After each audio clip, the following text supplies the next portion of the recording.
सत्यमेव जयते न्यूज.com। रायगड जिल्हा परिषद आणि पंचायत समितीचे निकाल केवळ पराभवाची कथा सांगत नाही, ते राजकारणाच्या बदललेल्या स्वरूपाची नोंद करतात।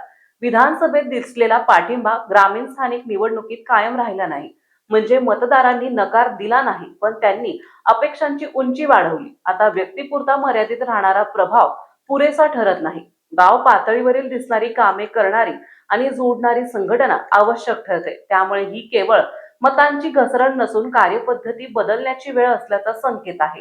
विधानसभा 2024 निवडणुकीत चित्रलेखा पाटील यांनी 84,000 मते मिळवली होती। नुकत्याच झालेल्या जिल्हा परिषद आणि पंचायत समितीच्या निवडणुकीत अलिबाग आणि मुरुड या मतदारसंघात सुमारे 60,000 मते पदरात पडली, म्हणजेच थेट 20-25 हजार मतांचा फरक दिसतो। ही केवळ घसरण नाही, ही मतदारांनी आखलेली मर्यादा आहे। मतदारांचा संदेश जास्त स्पष्ट आहे की व्यक्तीपर्यंत विश्वास पोहोचतो, पण तोच विश्वास संघटनेपर्यंत पोहोचवण्यात अंतर पडतं। प्रश्न असा उभा राहतो की नेतृत्वावर विश्वास आहे, पण त्या विश्वासाला मजबूत रचना का मिळत नाही? म्हणजेच आता लढाई मताची नाही, तर संघटना उभी करण्याची आहे। विधानसभेत चित्रलेखा पाटील यांना मिळालेली 15 ते 20 हजार वैयक्तिक मते, जी ना शेकाप विचारधारा ना परंपरा मानते, जी फक्त व्यक्तिमत्वावर होती, तीही जिल्हा परिषद आणि पंचायत समितीत दिसली नाहीत। म्हणजे परिस्थिती अशी झाली, पक्षाचे पारंपरिक मतदार कमी, वैयक्तिक मतदार मतदान यंत्रात ट्रान्सफर झाले नाही, कार्यकर्ते निष्क्रिय ठरले। ही निवडणूक हरल्याचं लक्षण नसते, तर पक्षाने कूस बदलण्याची गरज असते। रायगडमध्ये वर्षानुवर्षे शेकाप जिंकत राहिला, कारण जुनं नेटवर्क, पारंपरिक गावगाडा नावाची आदरयुक्त भीती। पण आजचा मतदार विचारतो, आज काय केलं? याच प्रश्नावर शेकाप कोसळला।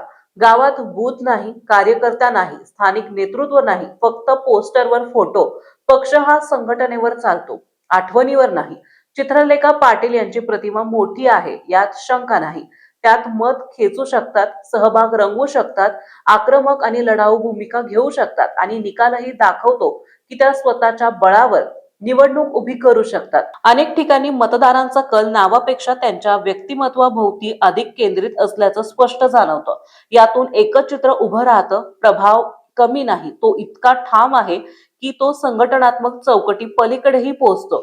म्हणजेच इथे रचनेची ताकद व्यक्तीमागे उभी नाही, उलट व्यक्तीची ताकदच रचनेला आधार देताना दिसते।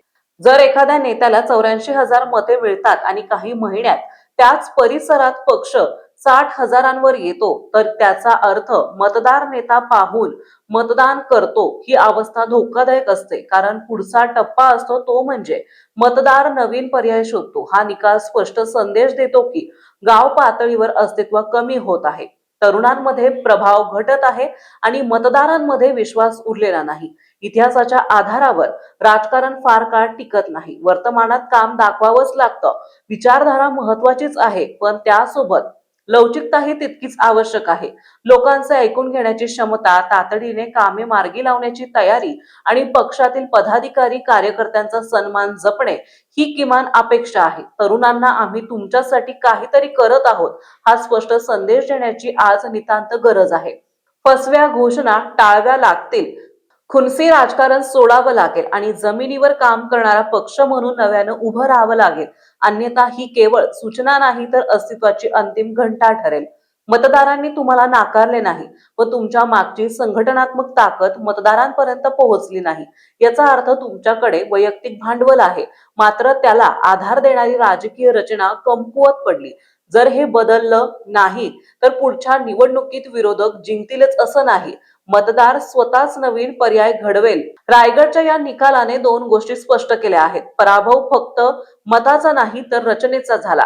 चित्रलेखा पाटील यांची ताकद कमी नाही, पण त्या ताकदी भोवतीची साथ विरळ झाली आहे। रायगडच्या निकालाने एक गोष्ट निर्विवाद केली, मतदार अजूनही व्यक्तींना मान देतात। त्यामुळे हा निकाल कोणाच्या लोकप्रियतेवर प्रश्नचिन्ह नाही, तो पक्षाच्या जमिनीशी असलेल्या नात्यावर आहे।